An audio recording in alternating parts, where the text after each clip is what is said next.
কাতলা মাছের ঝোল করবো, তাই কাতলা মাছের ঝোলের জন্য নিয়েছি কাতলা মাছ, আলু, ডুমো করে আলু কেটেছি।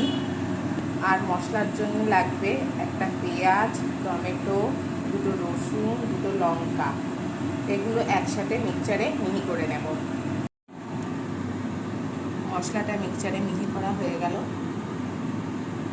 কড়াইয়ে তেল গরম করছি, কড়াইয়ে তেল দিয়ে দিয়েছি। তেলটা খুব গরম হবে, তারপরে আস্তে দিয়ে দেবেন, তারপরে মাছটা ছাড়বেন।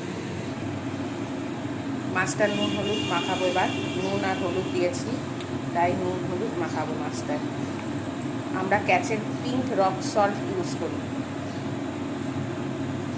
আপনারা যদি এমনি নুন না খান তাহলে ক্যাচের পিঙ্ক রক সল্টটা নেবেন, ভীষণ ভালো, শরীরের পক্ষেও ভালো।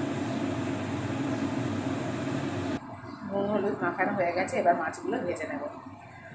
তেলও আমার গরম হয়ে গেছে। এরকম লাল লাল করে মাছটা ভেজে নেবে।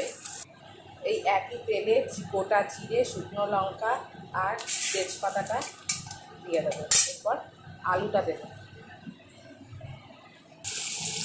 আলুটা নেড়ে ফেড়ে একটা কুচনো পেঁয়াজ দিয়ে দেবো।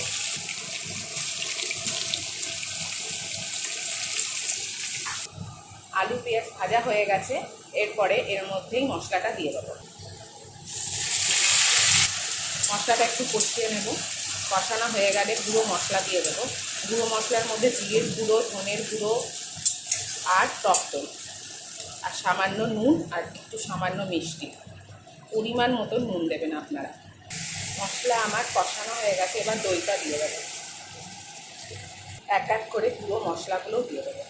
একটার মধ্যে জিরের গুঁড়ো, ধনের গুঁড়ো মিশ করে রেখেছি, সেটাই দেবো। লঙ্কার গুঁড়ো,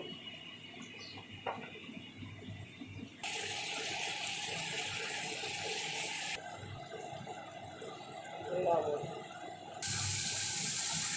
আমার মশলা কষানো হয়ে গেছে, আমার মাছের ঝোল ফুটে গেছে। এবার মাছগুলো দিয়ে দেবো। আস্তে আস্তে ছাড়বে।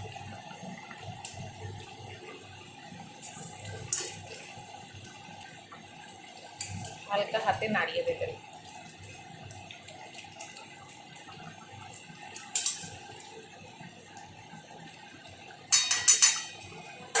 ঝোল ফুটে গেলে এবার আস্তে করে দেবেন। আলু সেদ্ধ হলে নামিয়ে ফেলবেন। আমি লাস্টে একটু ভাজা ধনে জিরে গুঁড়ো দেবো, ওটা দিলে একটু টেস্ট হয়। আর আপনাদের কাছে যদি না থাকে তাহলে আপনারা গরম মশলা দিয়ে দেবেন, আরও বেশি টেস্টি হবে। এই যে আমাদের আহি ঘুম থেকে উঠেছে আর বলছে রোদ ওঠেনি। আমি বলছি না, রোদ ওঠেনি। তাই আজকে আহি স্কুলে যায়নি। আহি ঘুম থেকে উঠে ভাবছে কি করব এবার আমি। ও আহি, কি করবা তুমি? উলি বাবা, কি চিন্তা!